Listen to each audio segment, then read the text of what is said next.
J'ai ce qu'on a tendance à appeler au Quai d'Orsay un profil généraliste, à savoir qu'à 44 ans et après 18 ans au ministère des Affaires étrangères, j'ai exercé des fonctions de nature très différente, tant à l'étranger qu'à Paris.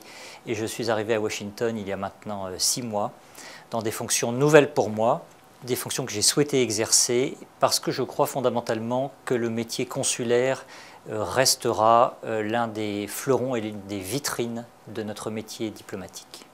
Le métier de consul général, c'est à la fois un métier de manager, puisque vous avez une équipe à gérer, j'ai 15 personnes qui travaillent avec moi, et c'est aussi un métier de prestataire de services, puisque nous sommes au service de nos compatriotes, et également des étrangers, pour la plupart américains, qui viennent également faire leur demande de visa. S'agissant de nos compatriotes, je crois que nous avons le devoir de les accueillir, un peu comme quand ils se rendent dans leur mairie, de la meilleure façon qui soit, pour les aider dans leurs démarches administratives, que ce soit pour des demandes de papier, des demandes de documents administratifs, des transcriptions de naissance, de mariage, des actes notariés, toute une palette de services que nous rendons et que nous rendons de la façon la plus efficace et utile possible.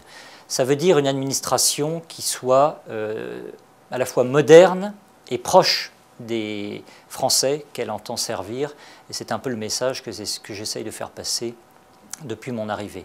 L'autre volet de notre travail, du travail d'un consulat général, concerne l'activité des visas. Il faut également que nous soyons aussi efficaces que possible dans cette partie de notre travail qui occupe 5 personnes au quotidien à un rythme très soutenu. Donc nous avons élargi nos horaires d'accueil, nous avons un standard autonome qui fonctionne 24 heures sur 24, de sorte que les gens se sentent en permanence rassurés et aient des réponses aux questions qu'ils se posent, puisque nous sommes là pour apporter des réponses. Un consulat général, ça doit être pour les Français une porte d'entrée et des réponses à leurs questions. Oui, c'est un peu une mairie, c'est-à-dire qu'on doit arriver dans son consulat général en confiance pour y rencontrer des interlocuteurs qui sont heureux de vous y recevoir, que vous êtes heureux d'aller voir, avec qui vous établissez un contact privilégié.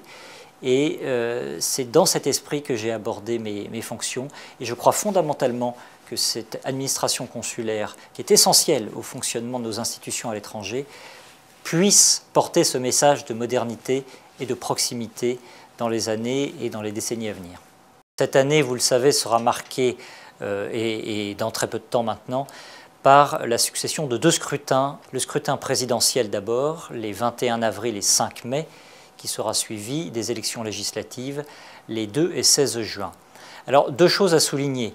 Premier élément, rappeler à tous les Français qui sont inscrits sur la liste électorale de notre circonscription, qui ne s'arrête pas à Washington, puisqu'elle comprend également les États limitrophes de Washington, rappeler à tous ces électeurs qui sont au nombre de 10 000 environ potentiels à voter, que les élections auront lieu le samedi, contrairement à la France métropolitaine où elles ont lieu le dimanche. Ça, c'est une chose à savoir. Le fait marquant de cette élection, c'est les élections législatives, puisque pour la première fois, comme suite à une réforme qu'a impulsé le président de la République en 2008, les Français de l'étranger voteront pour leurs députés de circonscription de l'étranger. Ça veut dire quoi? Ça veut dire que les Français qui résident à l'étranger, et c'est le symbole de cette réforme, seront davantage pris en compte par la représentation nationale en France, à Paris, par l'Assemblée nationale. C'est-à-dire que les Français de l'étranger auront un lien direct via leurs députés avec la représentation nationale à Paris, et c'est une réforme essentielle qui a été mise en œuvre. L'augmentation du nombre de Français recensés sur notre liste électorale a fait que nous avons étoffé notre réseau de bureaux de vote par rapport au dernier scrutin de 2007, dernières élections présidentielles. Nous aurons des bureaux à Washington, dans le campus de l'ambassade, comme traditionnellement. Et pour Washington, nous allons également ouvrir un bureau de vote dans l'un des bâtiments du lycée français Rochambeau, et qui permettra à tous nos compatriotes résidant au nord-nord-ouest de Washington, également à toute une partie de ceux qui viennent du Maryland et de la Pennsylvanie, de voter dans des conditions plus favorables. Nous aurons également un bureau de vote à Philadelphie et nous aurons enfin un bureau de vote ouvert en Virginie, à Norfolk, où nous avons toute une partie de nos compatriotes. Ces élections sont importantes et je souhaite en effet que la participation, c'est mon espoir, soit la plus importante possible. Nous ferons tout pour faciliter le vote des gens, pour communiquer sur les dispositions mises en œuvre, pour que les Français se sentent accueillis quand ils viendront voter, je l'espère, en nombre.